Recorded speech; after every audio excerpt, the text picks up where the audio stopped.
What's going on, everybody? Welcome to the Week 3 edition of the Pro Football Focus Fantasy Show here on RotoGrinders. I am Britt Devine with the new face of the season, Mr. Ian Hartitz. Ian, Minshew Mania, right? Last night takes a little step back here, but we got a really fun main slate this week. We are missing a couple of big teams, the Ravens and the Chiefs. But this is going to be a really fun week. Russ is cooking. We got some huge totals. We got some good plays. We've got a helicopter music later in the show. Hat tip to Devin for some smooth audio on that one. But yeah, Ian, dude, let's get ready to have some fun this week. Yeah, man, it's funny looking at these betting lines and over-unders. I felt way better about those last week. Now we just got a bunch of good games. But in terms of DFS, man, I think there's plays all over the board. So, you might have to rearrange the, what I'm investing more in. But I think we got some awesome plays on deck. Yeah, dude, Vegas, right? I think week 2, just some of the lines were atrocious set by Vegas, especially on the money line side, like the 49ers. We were both on that one. They should have been like plus 500 or 600, right? Now, like plus like 300, where it's just like free money. And I do agree, the lines, they look better this week. They're more in line with my expectations. It was a little tough for me to pick them out. So we'll have to see if we can keep our good records going. But Russ is cooking. I'm going to let Ian cook here at the top of the show here, his mismatch manifesto. It is now behind the paywall over at Pro Football Focus. But luckily for you guys, both watching on YouTube and on the podcast feed later in the week, we get to talk about it here. It goes over a bunch of things: pace, EPA, mismatches in the trenches, rushing, all that fun stuff. Ian, this is your big article on PFF every week. I'm going to give you the floor. Let's start cooking, my man. Yeah, it's behind the paywall again this week, but definitely check me out on Twitter at iHeartIt. I send out the charts that I'm deriving all this information from every week. You can see those and listen to what I'm saying now, and also just pour your own takeaways from it. So starting off looking at combined explosive pass play rate, and now we have 2 weeks into this. So I think again, it'll be better in week 5 or so when we have a full month. But we're starting to get some better takeaways in actual. We're seeing spots now that maybe are being undervalued by the public, and so you look at the top 3 offenses this week in explosive pass play rate, and okay, Russell Wilson and the Seahawks, we get that. Lamar Jackson, the Ravens, we get that. But the number 1 spot that's popping is actually Jared Goff and the Rams against this Buffalo defense. I mean, look, Tre'Davious White, complete stub. We realize that. But, you look at last week, the Dolphins offense was able to move that ball pretty easily down the field once they got behind. Even week 1, we saw that atrocious Jets offense at least make a couple big plays. I know the Crowder screen was maybe a little fluky, but, the Bills have been giving up production, particularly in the middle of the field, out of the slot. I'm sure we both have some thoughts on ways to take advantage of that later. But, I think just really looking at this Rams passing game, which, I was probably lower on than I should have been going into the year. But, McVay has continued to make adjustments, doing a good job. And, so far this year, the Rams have been playing with leads and not really been having to ask Goff and do too much. But in this potential sneaky shootout, I think we could see Goff, get back to flirting with that 40 pass attempts. Yeah, we're going to be duking it out later in the show over middle of the field targets on this offense as who's going to be the one to go off. Someone's going to. So I do like the Rams. I agree, too. McVay, right, he's one of the smartest coaches in the league. I think that's pretty obvious. And with, he's without the fans, he's able to call the plays in a lot easier than he could. Let Goff, manipulate him behind the scenes with the puppet strings to get him into the right offenses and things like that. I like that game to have a ton of points this weekend. So I'm agreeing with it. Maybe I'll add another bet actually on that one. Maybe I'll hit the over on that one. But with that out of the way, let's. I'm scrolling down right. If you guys do watch the show live, I know a lot of people listen to this on podcast, but you do get to see behind the paywall. I click through all the things that Ian's talking about. So if you do ever have a chance to catch it live, you can get that. It's Fridays at 1:00 Eastern on RotoGrinders here. So let's talk about pace.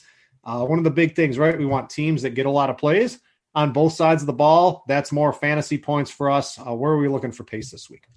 Yeah, so the top 2 matchups that stick out are number 1, the Washington football team at the Cleveland Browns. Washington's number 2 in situation neutral pace. I know their offenses look ugly at times, but I think what Scott Turner and them are doing schematically, it is showing a reason for optimism once Haskins and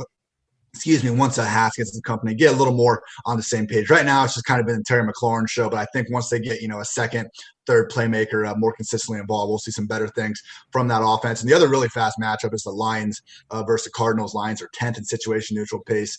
Cardinals number 3. Cardinals moved pretty fast last year, but they're really unleashing it this year now that they got Kyler and Hopkins really grooving along. The one matchup that is really slow and kind of stands out is the 49ers at the Giants. But even that's it's got a combined situation neutral pace of 62. Usually if it's like under 64, 65, I'm not too worried about it. So the only other situation I've mentioned is the Cowboys are just moving faster than anybody this year. I mean, their seconds per play in neutral situations is 22. The next closest team is at 26. And they asked Mike McCarthy about this during the week, and he pretty much said, we want to run as many plays as possible and score as many points as possible. And you know what? They're going to need to against this Seahawks offense. And that was always the allure of this Cowboys team. It wasn't just Dak and all his playmakers.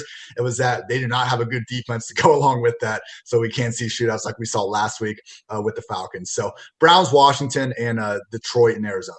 I think that quote's like next level coachery, right? We saw week 1, the Falcons were like, we game planned for the run because we didn't think Seattle was capable of actually letting Russ cook, and he cooked all over him. Is this like, wouldn't you put out anti-quotes like if you're the coach about what you want to do? That would make sense to me, but I don't know if these guys are smart enough to do things like that, Ian. It's a good point, man. It's a good point.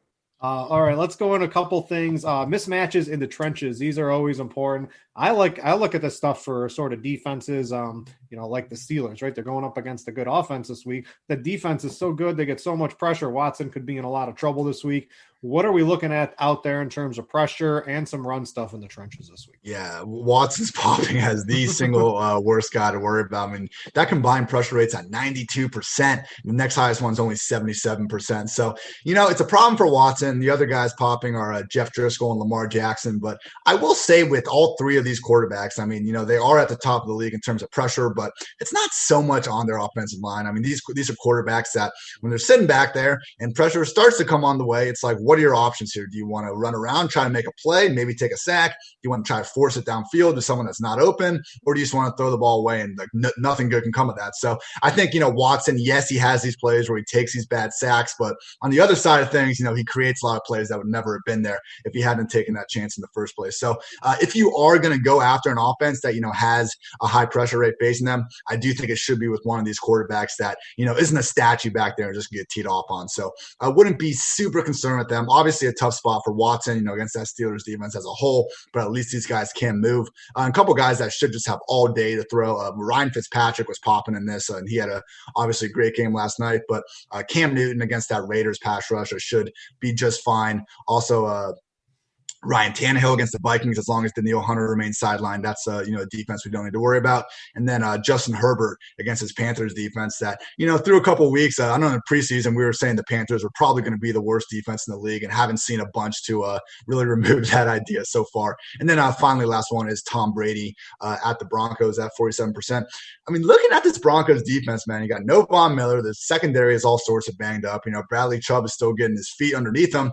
I'm still having like flashbacks to every time Brady's kind of gone into Mile High over the years and how bad that's turned. But, I think I might just be letting that get in my head too much, because you look at the actual matchups in the year 2020 and this Sunday, and it does look like the Buccaneers could have their way with the Broncos potentially. Yeah, I like some of those receivers too, low-owned GPP targets. I don't think they made any of the helicopter plays out there for either one of us, but both Evans and Godwin, I think they look pretty good. If Brady's going to have time, they're both low owned. They're a little high priced, just above those, elite mid-tier wide receivers in that Seattle-Dallas game.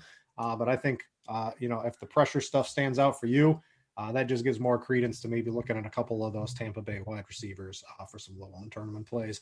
Finally, let's talk about some running backs battles in the trenches here. If you can get yards before contact, count just as much as yards after contact and fantasy points here. So what are we looking at here? Which offensive lines can give their running backs some room to run? Yeah, 3 units that are really popping in terms of these running backs should have, a nice little free pass downfield until they got to worry about incoming defenders. But the 49ers, number 1, and, at Jerick McKinnon, real popular waiver ad this week. And I do think he's certainly in play as a top, 25, 26 option at his position. But, Jeff Wilson, DFS, man, maybe go against the grain a little bit, a little less chalky. And it wouldn't be surprising if he does command most of that early down work. But there's so few, especially if Kittle's out. So few playmakers on that offense. We know Shanahan's going to make it work for whoever's out there. It looks like McKinnon could be near the top of the pecking order there. And also Arizona Cardinals versus the Detroit Lions. Lions have really struggled on run D, really since they lost Snacks Harrison a year or two ago. And Kenyon Drake, he's been getting that workhorse role. I think he's gotten a little chalkier as the week has gone on. People have realized this is a really good spot. But, we're going to see a big game out of Drake sooner rather than later. And then finally, the Minnesota Vikings versus the Tennessee Titans. The Vikings have been running the ball fine. Like, Dalvin Cook is doing good. They back-to-back weeks, they've gotten really far behind on the scoreboard. That could happen with the Titans again, but at some point, I think we're going to see the Vikings be able to play either with a lead or just not down multiple scores for a little bit. So Dalvin Cook, I know we were kind of thinking last week could be his big bounce-back game, but potentially onto this week. And then only two matchups that, you should maybe approach with some caution because of how screwed these O-lines might be. On the other side of the field with the Giants, look, why is everyone freaking out over Devontae Freeman, Deion Lewis, and Wayne Gallman? The most athletic and maybe the best running back in the league couldn't do anything behind that offensive line. Until we see something from the offensive line that they can, block for anybody, I'm pretty much staying away from that situation. That's even before considering the likelihood that it is a committee of sorts. And then the other spot is with the Broncos going up against Tampa Bay. I would say that, I'm not going to fade Melvin Gordon just because of this, because last week we saw without Phillip Lindsay, Gordon did become the guy near 80% snap rate, truly a featured role. So maybe I'm not going to have too high of exposure for him on DFS, but if you're here for season long, I definitely wouldn't be benching Melvin Gordon just because of the bad matchup. Yeah, he was able to come through just enough against the Steelers. Maybe he can do it again. The Bucs, though, right? Pretty much shut down Alvin Kamara outside. Got a little work in the passing game, but that's always a really tough run defense. So I don't think there's going to be too much room for Melvin Gordon for me this week, but you never know. What else you want to talk about? A little EPA stuff here. Then we'll get into some position plays for the week and some bets. How does that sound good? Yeah. So with the combined EPA, I've been taking the offense's EPA per play, estimated points added, and just taking on the defenses, what they're giving up per play. And the nice little trend we found so far is that 6 of 9 games have hit the over that have 2 positive offenses. And, some are more positive than others, but not bad. One of the misses was last night, Dolphins-Jaguars. Hey, if Gardner puts that big-time miss on Chris Conley's chest instead, I think we'd be having a different conversation. So I do like the trend so far. And, if it's a sky-high total and it's already been moving a lot throughout the week, maybe we need to adjust. But it does make sense to me that we want to attack overs that have 2 quality offenses facing solid matchups. So this week's qualifiers are Raiders-Patriots, Bears-Falcons, Rams-Bills, Titans-Vikings, Cowboys-Seahawks, and Packers-Saints. And, I agree with most of those. You look at the matchups and, okay, the Vikings, a lot of their work's been in garbage time, and that was one of the misses from last week. So maybe they're popping a little bit too much from just moving the ball up and down the field once the Packers were up multiple scores. But otherwise, Raiders have been impressive. Patriots and Cam are doing their thing. I think anyone can move the ball against that Falcons defense, even Mitch Trubisky, and we know what Matt Ryan can do. Golfers, Josh Allen, we talked about that a little bit earlier. Cowboys, Seahawks, obviously we all know. And then Packers, Saints. Look, even if Devontae Adams isn't there, the way Rodgers is playing right now and the way that kind of Saints defense was crumbling a little bit against the Raiders, I think it could be a spot to target. All right, so that's going to about do it. If you guys ever want to check out Ian's stuff, you do need the PFF Edge subscription. I think it's $39.99 over there. And you can get that. That gets you access to the grades and basically all their premium fantasy articles. You can also check them out on Twitter at iHartitz. That's IHARTITZ. And you'll be able to get, he tweets out all sorts of stuff. Also, really clever on Twitter, too, with all the gifts and things that you drops to. A really fun follow in DFS if you're looking for some information. All right, now that week 2 is in the books, it's time to review the tape and prepare for this week. There is no better place than to get in on all of the action than with DraftKings, the leader in one-day fantasy sports. To add to this week's excitement, DraftKings has a free shot at millions of dollars in total of prizes up for grabs. If you haven't tried DraftKings yet, head to the App Store now because you don't want to miss this. Draft your lineup and feel the sweat like never before. Every run, pass, and catch means more with DraftKings. Just pick your lineup, stay under the salary cap, and see how your team stacks up against the competition. Nothing adds to the excitement of watching the game like having a shot at millions of dollars. DraftKings has paid out billions, that's with a B, of dollars to winners since 2012. They know a thing or two about cold hard cash. Download the DraftKings app now. Use code DFF for a limited time. New users can get a free shot at millions of dollars in prizes this week. Don't miss out on the week 3 action. Enter code DFF to get a free shot at millions of dollars in prizes with your first deposit. That's code DFF only at DraftKings. Make it rain. Minimum $5 deposit required. See DraftKings.com for details. All right, Ian. Hey, DraftKings, legal sportsbook, available in a lot of states. I don't have it here in New York, unfortunately, but if you do, I'm 4-1 so far on my bets I've put on here. The sportsbook, it's just a 10-minute drive for me, so I've been making some decent money on these as well. 2 bets I got for you this week. I got the Steelers -4. I just think Deshaun Watson is in a world of hurt this week. The Steelers defense at home, I think it's going to be a pretty easy win. I wish it was 3, right? So maybe I could push on the 3, but I like the 4 still pretty good there. I just think the Steelers, the rust is off. That offense is good. James Conner, we were all worried about Benny Snell. That didn't really happen last week. He's out there. You can run all over Houston. You can pass all over Houston. And I think that defense is good enough to get the -4. The other one I'm looking at is Tennessee -2.5 at Minnesota. I don't like laying points on the road too much, but Minnesota, that defense looks, it's just bad. You can pass all over them, not to mention trying to stop Derrick Henry. I know it's not December yet, but Derrick Henry, I think he makes for a great GPP play this week, a little bit of a bounce back after burning us. So those are my 2 bets this week. What do you like those? I know your big money line, it was close, but it got there last week. Oh my gosh. Yeah. Watching those Chiefs field goals at the end was quite the sweat. But yeah, 49ers, Ravens, Chiefs did cash. And again, man, like I wanted to go back to the well with that this week, but I couldn't even find like 2 games that I was just like, oh yeah, they're definitely going to win. Maybe aside from, the Colts, but they're like -11 at this point. So I like 2 underdogs. I like the Washington football team getting 7.5 points against the Browns. Like, okay, I think the Browns look good in week 2 against the Bengals, but even then, okay, they won by 5 points. They allowed Burrow to go up and down the field at the end. Baker, okay, it was a nice dime to OBJ, but I'm still not sold on him being the guy. And this Washington defense is legit. And we saw that in week 1 against the Eagles. And, they made Kyler Murray and company at least work for it in week 2. That game got away from him a little bit. I don't know that Washington is necessarily going to be a world-beating team this year. The 2020 version of the 49ers, that's a little I think that's asking a little bit too much, but seeing the Browns getting 7.5 points. I know the line started at 5.5, so we've had some money going on the Browns, but I just think it's a situation where Washington can do their thing because the defense is good enough to hang with the Browns, and the Browns defense, which I think has been playing well this year, is all sorts of banged up right now. Denzel Ward and Greedy Williams and Kevin Johnson, their 3 top corners, they're all looking questionable, and we also got Olivia Vernon dealing with abdominal injury, Mac Wilson, their linebacker, Adrian Claiborne, or DN, just injuries all over the place. So, when you're asking for more than a touchdown for a banged up team, and I think a pretty evenly matched matchup in the first place, give me those points. And then I'm also going with the Packers +3 against the Saints. I was kind of shocked this almost didn't turn around after that performance that the Saints put forward on Monday night. No Michael Thomas still. It's problematic. Drew Brees, like the concerns are real, and he's not going to be,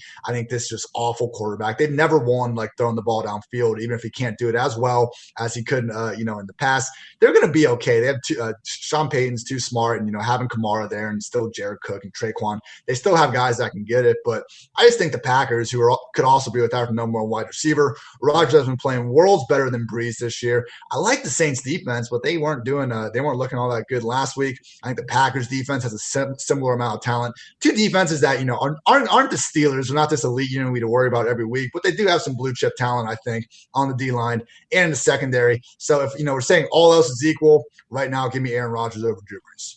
All right, you're playing the injuries. It looks like Denzel Ward, he's questionably got a downgrade today in practice. You get the downgrade, you're probably not going to play on a Friday, so it looks like he's going to be out. That helps your Washington side as well. And Devontae Adams, he's still sidelined Friday. Basically, that just crossed as we were recording this. So he might not be playing here. Does that do anything for you? No, because again, I think both offenses are facing the same problem with Aaron Devontae Jones and season, Michael. right?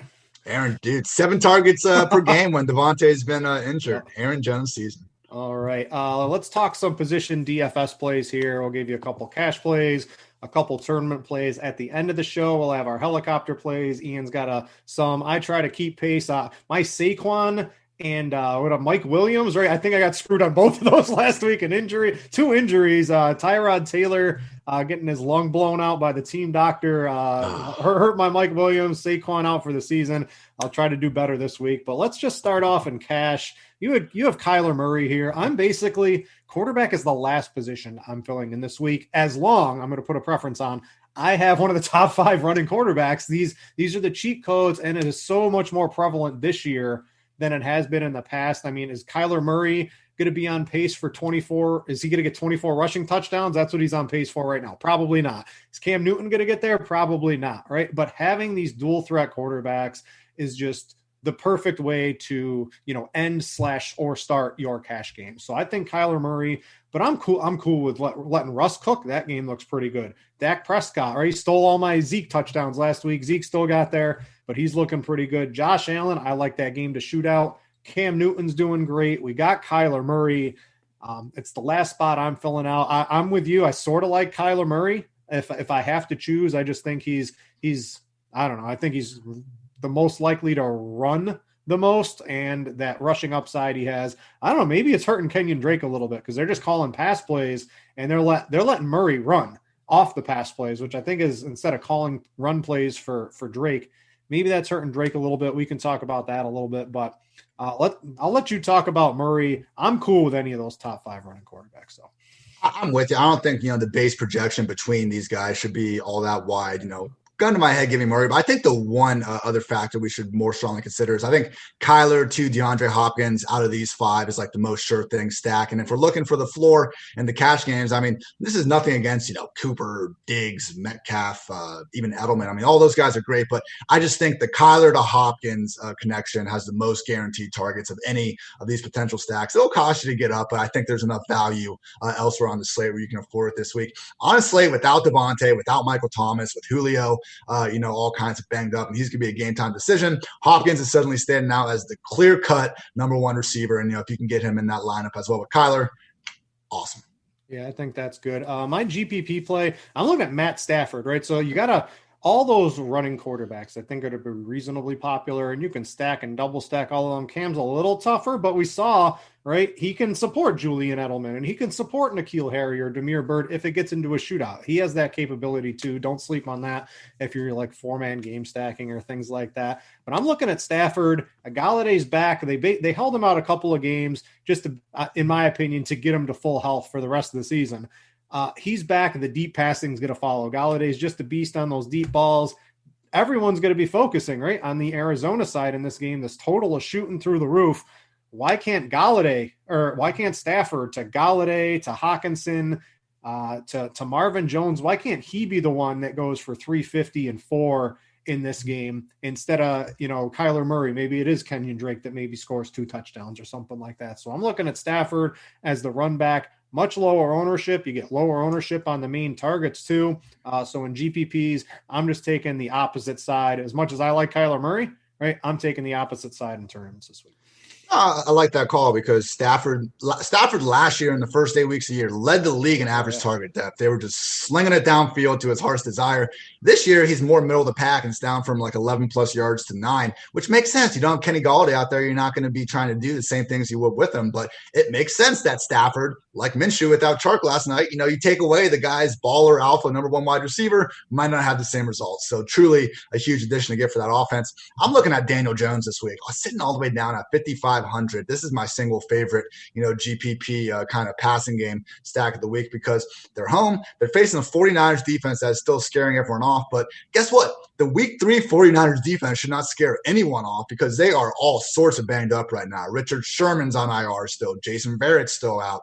Nick Bosa and Solomon Thomas hit IR with knee injuries. You even got like Ronald Blair, Julian Taylor, that they're questionable. D Ford's going to miss this week. Like, it's okay. They got the win against the Jets last week, and that's great. But I think the gap between the Jets and the Giants, and honestly the Jets and like the next worst team in football, is pretty wide. I think the Giants are going to give them more of an effort. And then we look on the Giants side of the ball and the injuries they're going through. This is already a top 6-7 passing team in the league. They're going to throw the ball even more without Saquon Barkley in the picture. And also Sterling Shepard's on IR. So usually this has been a tough offense to really realize who the targets are going to go to because of how viable all these guys are. But we take Barkley and Shepard out of the picture. All of a sudden we got Darius Slayton, Golden Tate, and Evan Ingram, I think, is all viable stacking partners, even all three of them, honestly, with Daniel Jones. It's going to be a very affordable stack that allows you to pay up other positions to get some studs.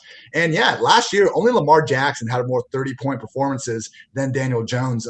And, we know the spikes are there. He's got a nice rushing floor as well. And I think people are just afraid of this matchup that, again, once you pull back the curtain a little bit, isn't quite as scary as it normally would be. Yeah, the one thing I like about Daniel Jones, right, having to waste stacks covering Shepard, Tate, Ingram, Saquon, all those guys, right, is tough sell in GPPs. You got to waste 10 lineups to find one good one. Now it's basically 3 guys, I think, catching a lot of the passes, so it's condensed. That makes it much easier in DFS, so I like that quite a bit.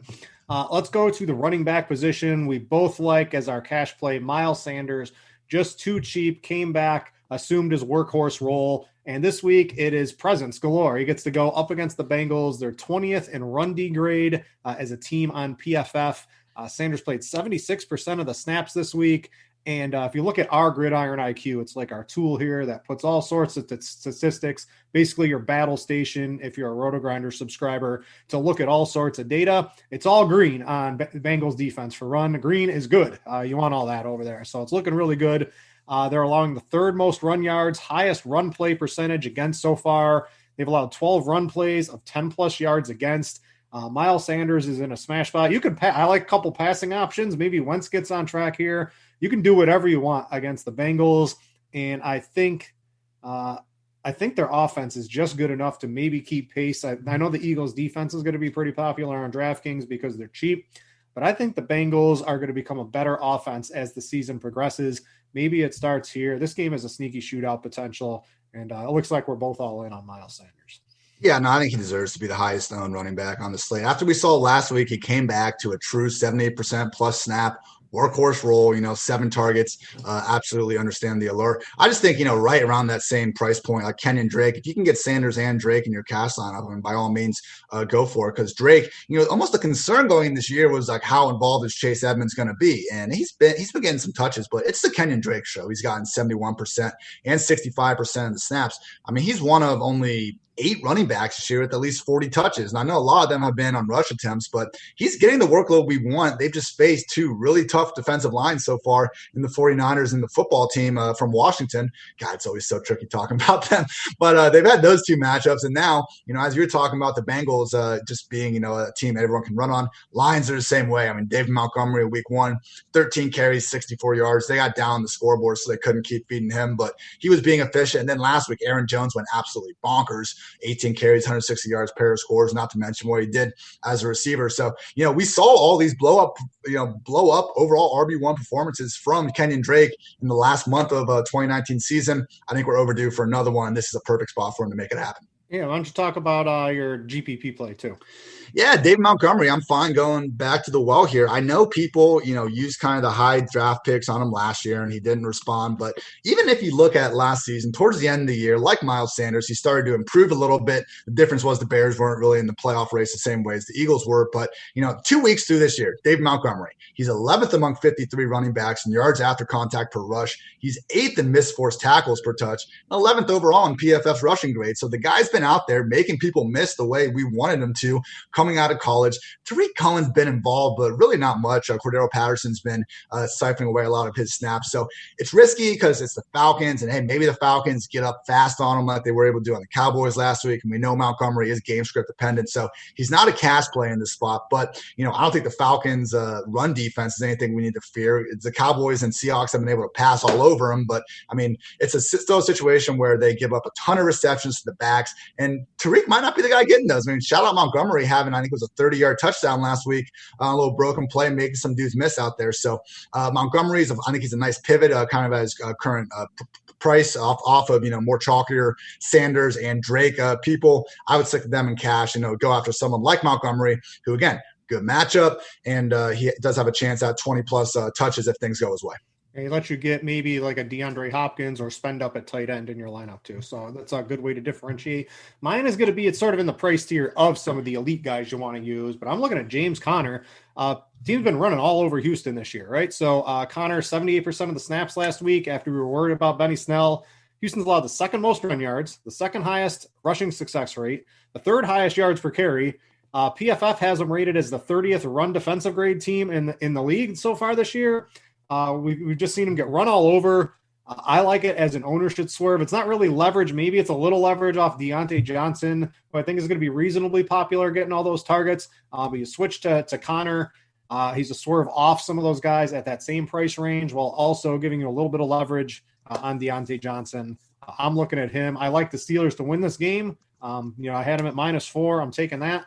And if that plays out, Connor's probably going to get, 20 touches in this offense this week. So I'm looking at him to have a nice game this week.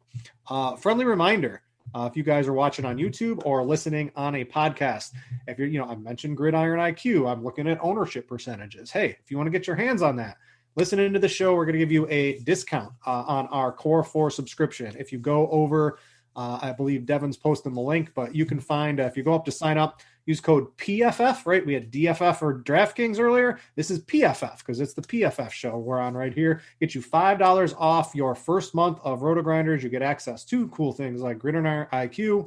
You get Lineup HQ. You get all the articles. You get expert rankings. There's so much stuff on RotoGrinders, and it's not just football, right? You get baseball, you get basketball, you get golf, all that too.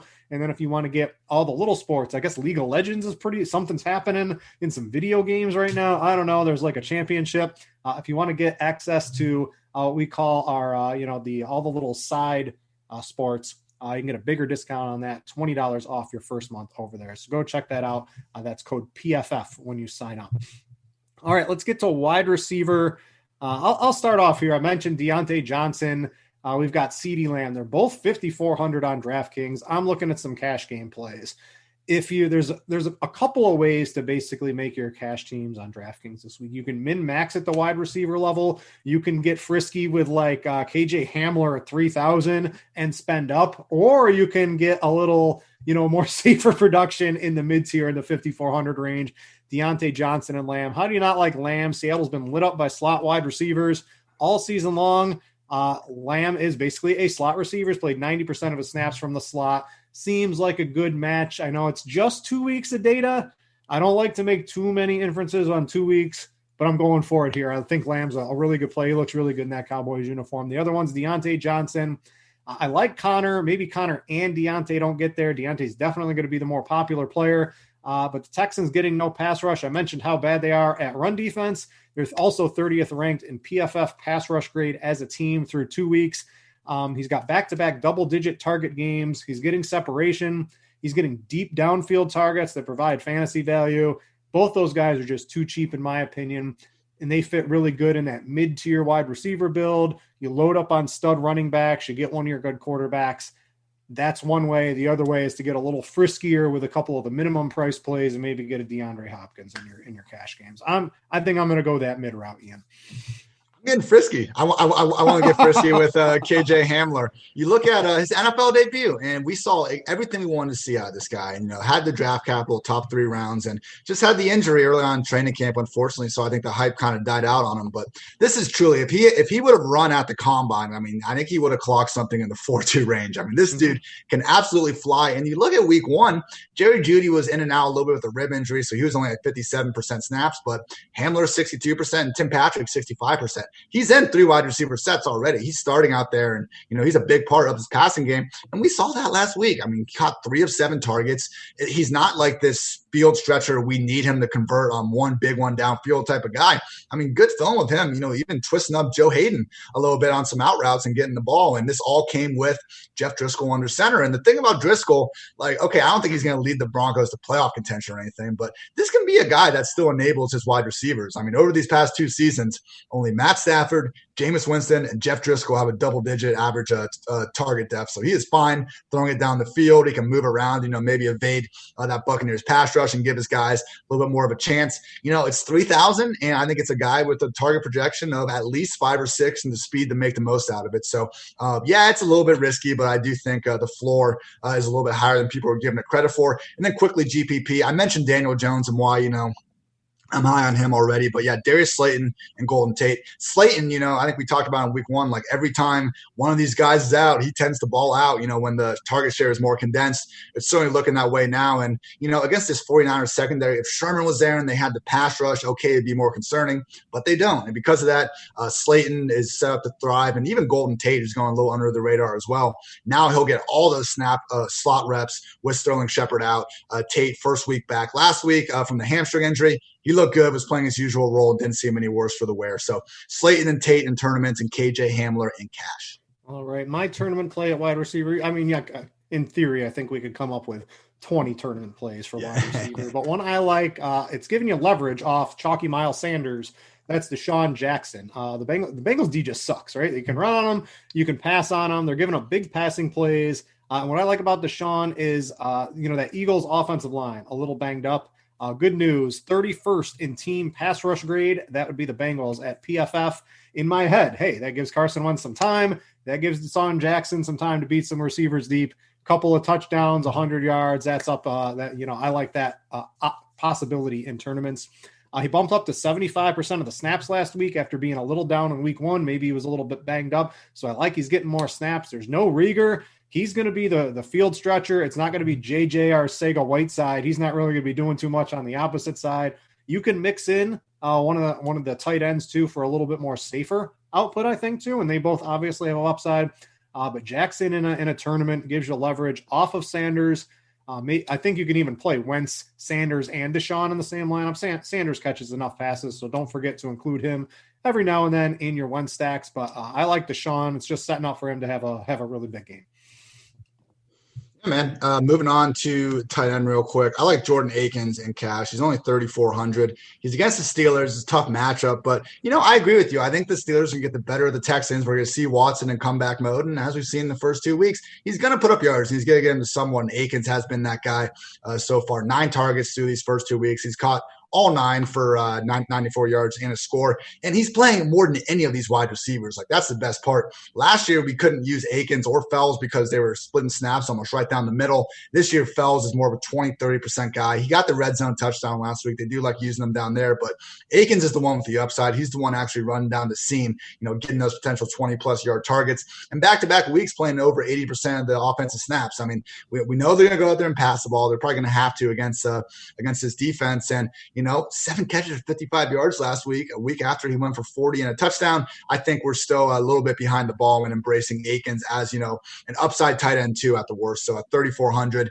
I think he's an awesome cheap option to get there. And then GPP, Hayden Hurst at 4,700.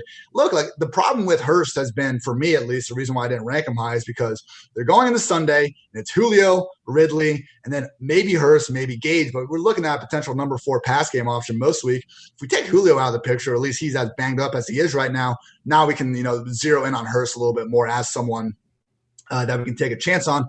Still wouldn't go anywhere near cash. I mean, the 4,700 price tag isn't exactly cheap, but they designed a nice touchdown for him last week where they faked the screen. He kind of ran a wheel deep. They've been kind of designing deep shots for him all season. So clearly he's not this, Austin Hooper. So much of his production was just underneath and kind of intermediate areas of the field, which, hey, he made it work. But Hurst actually has, I think, more big play upside. He's got the speed, and I think we could see some big plays from someone against the Bears defense that is pretty good, but I don't think they're the same, 2018 world beaters we saw back then. Yeah, Julio's headed for a game time decision. You think Julio plays this week?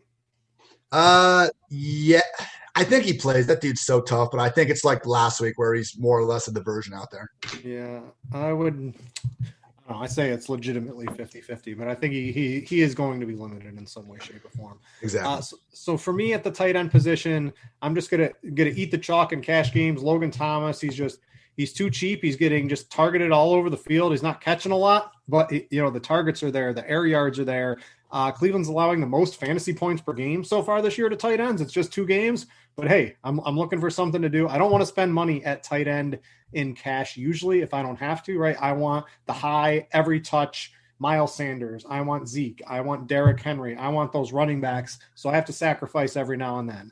Tight end's a good position, especially when you're able to do it with a player who played every snap in week 2 per Gridiron IQ. He's ran a route on every pass attempt last week that Dwayne Haskins had. He's out there running routes. He's out there playing snaps. could be against this tight end funnel defense. And the Browns they're really been really stout against the run against two reasonably good running offenses. So if you're able to pass on them, that sets up good for Thomas.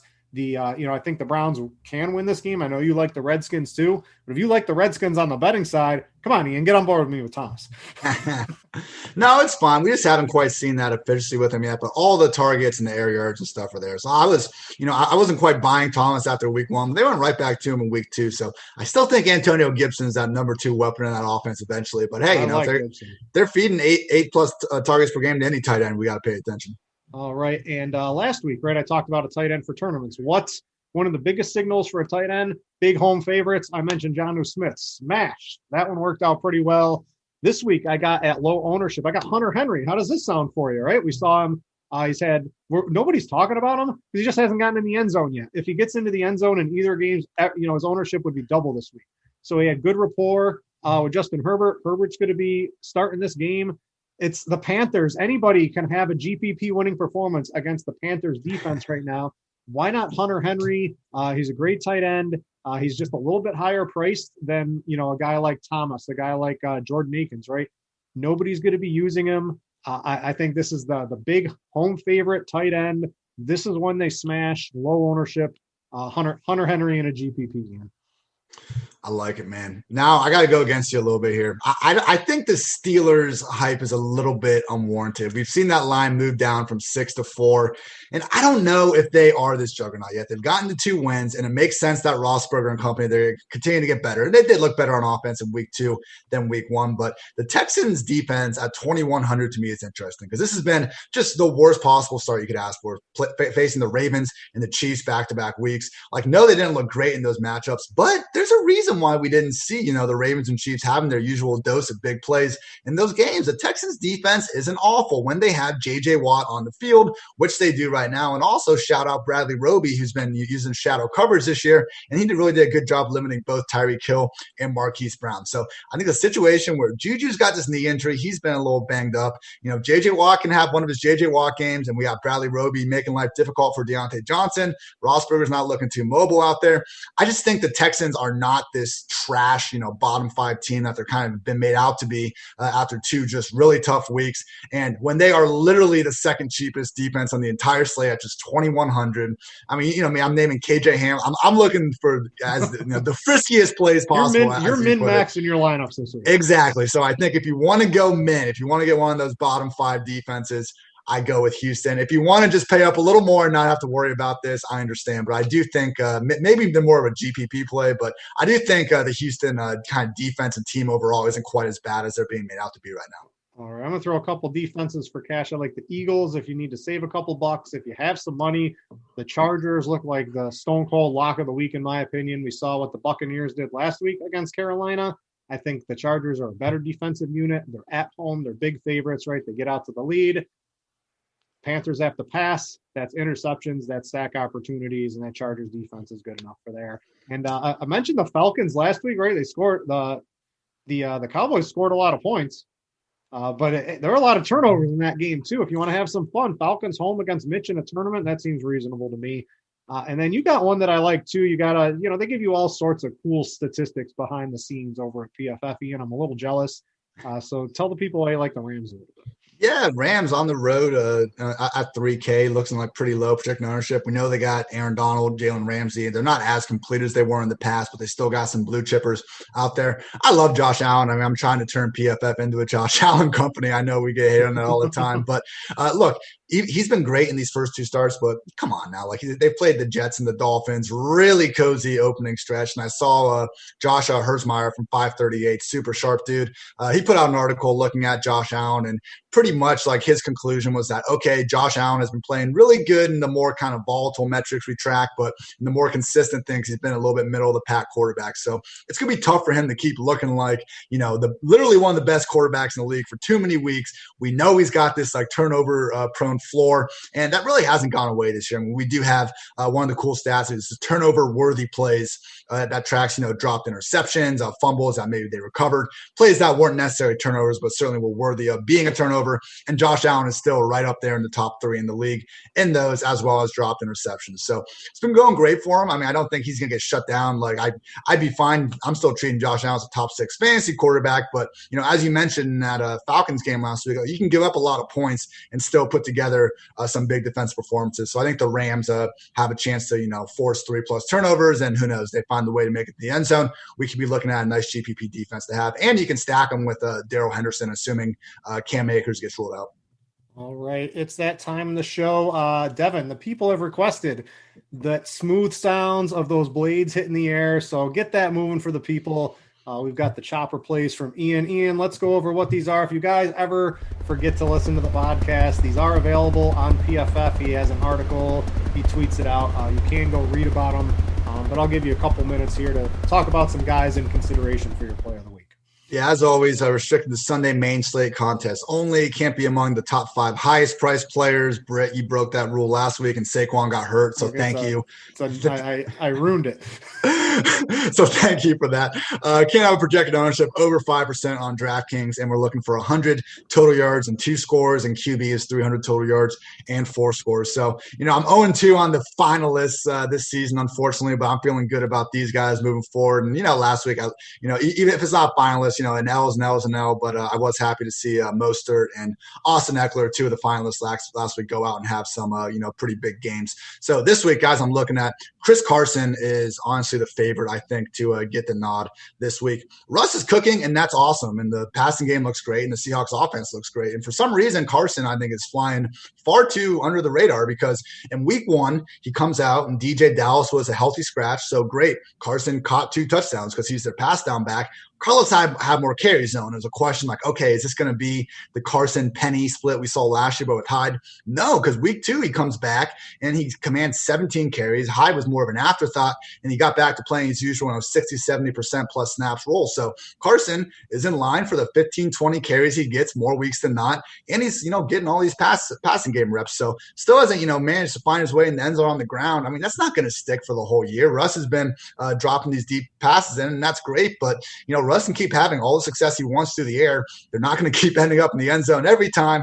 I think Carson is a talented guy, as a big home favorite against a pretty man defense, and it's just a good way how to get highest game total of the week. I don't know why Carson isn't protected more. The wide receivers, I get it, but I think Carson is flying a little bit under the radar. Antonio Gibson, another one, and this guy, you can really save some money. I mean, I didn't list him in the cash or GPP plays, but I think at 4,700, he honestly qualifies for both.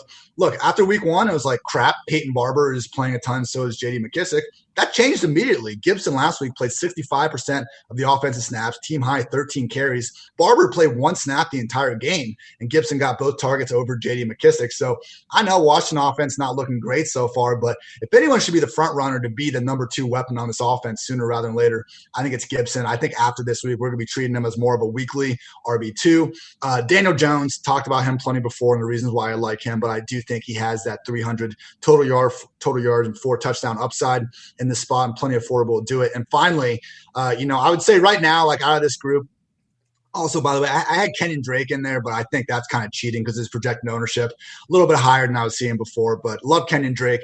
But I would say the 2 finalists I have out of these 5 are Chris Carson and Cooper Kupp from the Los Angeles Rams, because Kupp was on my fade list after doing the season, because at the end of last year, super kind of up and down usage in terms of just snaps. I mean, he played 28% snaps in a game against the Bears, finished it with 61%. The Rams stopped going to 3 wide receiver sets as much, and they weren't even using Kupp in 2 wide receiver sets. Well, they paid the man, and fast forward 2 weeks into this year, he's played over 85% of the offensive snaps in both games. We haven't seen the blow-up spot, but again, I think that's more just because Goff hasn't really needed to throw more than 30 or so times in these games. If we get a matchup where the Bills and Rams are going back and forth a little bit, I think it's a spot where Kupp can thrive, because you look at what this Bills defense has done against slot receivers. Crowder had the 115 yards in the score. And okay, even if you want to say that was fluky because of the screen, Gesicki, who is a wide receiver that we call a tight end, went for 130 yards in the score. And even Isaiah Ford, the Dolphins slot receiver, had 7 catches for 76 yards. So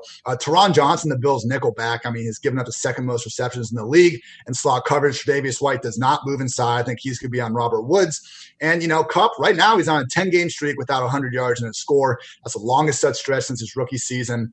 I'm a little afraid just, are we going to trust Goff to not just have a complete letdown game, on the road in Buffalo? But right now, I don't think this Bills defense is quite as fearful of a unit to fear as, maybe they were last year. I'll have to check out the final designations, but I know last week, not having Tremaine Edmonds and not having Matt Milano, their 2 linebackers, did make a big difference, and that explains why they've been so weak, in the middle of the field. So I would say, especially if we get clarification later today that Edmonds and Milano are out, fire up Cooper Kupp everywhere. I want to burst your bubble on Chris Carson. We've got him at 10% on DK, 15% on FanDuel currently. Okay. So I'll give it just, hey, listen, you're going to hit me for the rules. I'm going to come at you for the rules on that 10% is still far too low. Come on. Since like Tuesday or Wednesday, Carson is starting to gain a little bit of steam. I'll just let you know on that. I'm trying to keep pace with Ian real quick. Mine are James Conner. I talked about him earlier. I know you like the Texans defense a little bit, but I think you can just run all over them. I like Conner. I wish the Steelers really want to just pass the ball a lot. So maybe if they just get up and then he's able to sort of close out the game, Conner, 100 yards, a touchdown. I think that's well within his outcome, and he's going to be under sub 5%. And then I'm fighting you for those targets in the middle of the field. I got Tyler Higbee. I guess we're both on the same page here that Bills defense is sort of funneling to the middle of the field. They're giving up all that production to Gesicki, to Ford, and to Crowder. Higbee's going to be 3% owned. We've got him pegged for on a week. Everybody's paying down at the position, so you're getting a little different there, and it's going to make you just a little bit different everywhere else in your lineup. He's played 87 and 81% of the snaps in the first 2 weeks. He's not running as many routes as I really want him to, but Sean McVay is a smart dude. I'm gonna guess Sean McVay lets Tyler Higbee, after he catches all those touchdowns last week, run a few more routes. I think all those people that didn't like Higbee in the best ball and all that stuff, they were crazy. Higbee's going to be in line for a big year, and I like him to have a guy that scored 3 touchdowns last week, Ian, that nobody wants to play this week is extremely rare, and I think that middle of the field is going to be wide open for the Rams. So those are my 2. That's going to do it for today's PFF show. Again, you can find Ian on Twitter at IHARTITZ. That's Ian Hartitz. I am at Brit_Divine.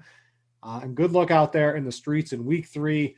See you next week for week 4. For Ian, I'm Britt. Thanks for watching, and we out, y'all.